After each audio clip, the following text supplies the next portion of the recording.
28 दिसंबर 1971 को केरल के कन्नूर जिला के थालासेरी में हिंदू मुस्लिम के बीच दंगे हो जाती है। सिचुएशन धीरे धीरे बहुत खराब हो रहा था। 2 दिन तक खूब लूटपाट होती। सिचुएशन पुलिस के कंट्रोल से बाहर हो रहा था। सिचुएशन को देखते हुए केरल सरकार एक यंग आईपीएस ऑफिसर को वहां पे भेजते हैं सिचुएशन को कंट्रोल करने के लिए। आईपीएस ऑफिसर वहां पहुंच के वो लोगों को आइडेंटिफाई करते हैं जो इस दंगे के पीछे थे और एक एक को लॉकअप में बंद करते हैं और उनसे पता लगाते हैं कि जो माल लूटा गया था वो कहां पर है। और ना केवल वो माल को बरामद करते हैं बल्कि सभी माल को जिनके घर से लूटा गया था उनको वापस कर देते हैं। 2 दिन के अंदर दोनों कम्युनिटी को समझा के दंगे को खत्म कर देते हैं। एक यंग आईपीएस ऑफिसर के इस कारनामे को देखकर उनको दिल्ली बुला लिया जाता है और आईबी यानी इंटेलिजेंस ब्यूरो में डिप्लॉय कर दिया जाता है। और ये यंग आईपीएस ऑफिसर थे Ajit Doval, the spy master of India. तो आइए आज की स्पेशल रिपोर्ट में हिंदुस्तान का जेम्स बॉन्ड के लाइफ जर्नी के बारे में जानते हैं। हिंदुस्तान से लेकर पाकिस्तान तक उनकी चर्चा हो रही है। अजित यानी जिसको जीता ना जा सके। Pakistan's vulnerability is many times higher than of India. You can do one Mumbai, you may lose Balochistan. When our core interests are involved, there is no question of peace at any cost. Ajit Doval जी का जन्म 20 जनवरी 1945 को उत्तराखंड के परी गढ़वाल में हुआ था। उनके पिताजी जी.एन. डोभाल इंडियन आर्मी में थे।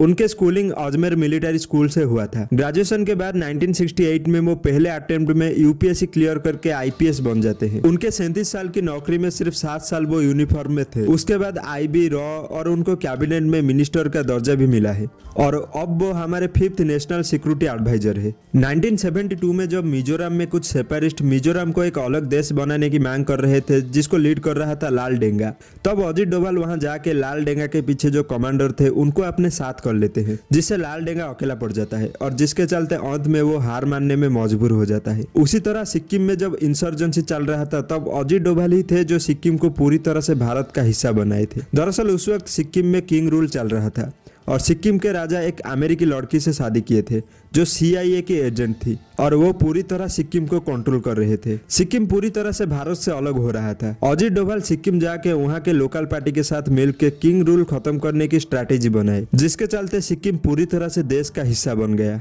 1972 में जब भारत का फर्स्ट न्यूक्लियर टेस्ट सक्सेस हुआ था तब पाकिस्तान भी किसी तरह अपनी न्यूक्लियर वेपन बनाना चाहता था। तब तत्कालीन पीएम इंदिरा गांधी जी ने एक टीम बनाए पाकिस्तान की हरकत के ऊपर नजर रखने के लिए और जिसके लिए अजीत डोभाल जी को सिलेक्ट किया गया। अजीत डोभाल आईबी को पाकिस्तान से हेड किए।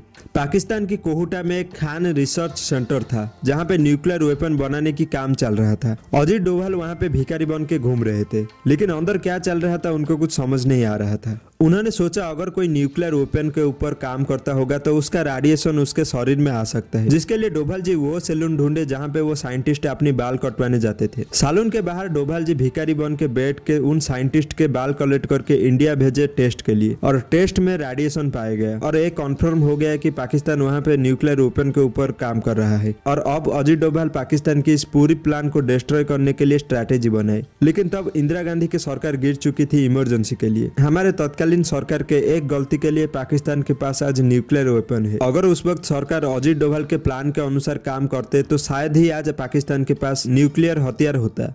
जब कश्मीर में मिलिटेंसी बढ़ रहा था, वहां पे इलेक्शन हो नहीं पा रहा था, तब डोभाल जी वहां जाके सिचुएशन को पूरी तरह से कंट्रोल किए थे। दरअसल कश्मीर में कुक्कापारे नाम से एक पाकिस्तानी फंडेड आतंकवादी था जो इंडिया के खिलाफ लोगों को भड़काता था। अजीत डोभाल जी उसके साथ नेगोशिएट करके उसको भी अपने साथ कर लेते हैं और कुक्कापारे अब पूरी तरह से पाकिस्तान के खिलाफ हो गया। साल 1999 में जब पाकिस्तान हमारा IC-814 हाईजैक करवाया था तब अजीत डोभाल उन आतंकियों के साथ नेगोशिएट किए थे। 1999 में IC-814 को हाईजैक कर लिया जाता है जो नेपाल से दिल्ली आ रहा था। टेररिस्ट प्लेन को अफगानिस्तान लेते हैं और भारत को अपनी सिटीजन के बदले $200 मिलियन और 35 आतंकियों को रिहा करने की डिमांड करते हैं। तब अजीत डोभाल उन आतंकियों के साथ नेगोशिएट करके 3 आतंकियों के बदले हमारे सभी लोगों को इंडिया ले आए। अजीत डोभाल सर्जिकल स्ट्राइक और एयर स्ट्राइक के मास्टरमाइंड थे। एयर स्ट्राइक के बाद जब हमारे विंग कमांडर अभिनंदन को पाकिस्तान कैप्चर किया था तब अजीत डोभाल के डिप्लोमेसी के कारण 2 दिन के अंदर पाकिस्तान अभिनंदन को वापस कर दिया। अजीत डोभाल जी का इतनी कहानी है कि एक वीडियो में सबको कवर करना पॉसिबल नहीं है। इंडिया का most wanted criminal Dawood Ibrahim को पकड़ने की स्ट्रैटेजी हो या फिर ISIS से हमारे 46 नर्सेस को इराक से सुरक्षित वापस लाने की, जब जब देश को उनकी जरूरत थी तब तब डोभाल जी उनके ड्यूटी बखूबी से निभाए। आज जहाँ पे कुछ लोग सिर्फ कंफर्ट के लिए सरकारी नौकरी करना चाहते हैं, वही डोभाल जी जो चाहते तो आराम से अपनी जिंदगी बिता सकते थे, लेकिन देश को सर्व करने के लिए वो कभी मोची, रिक्शा वाला और भिखारी भी बने हैं। अजीत डोभाल जी के बारे में आपका विचार नीचे कमेंट में बता सकते हो।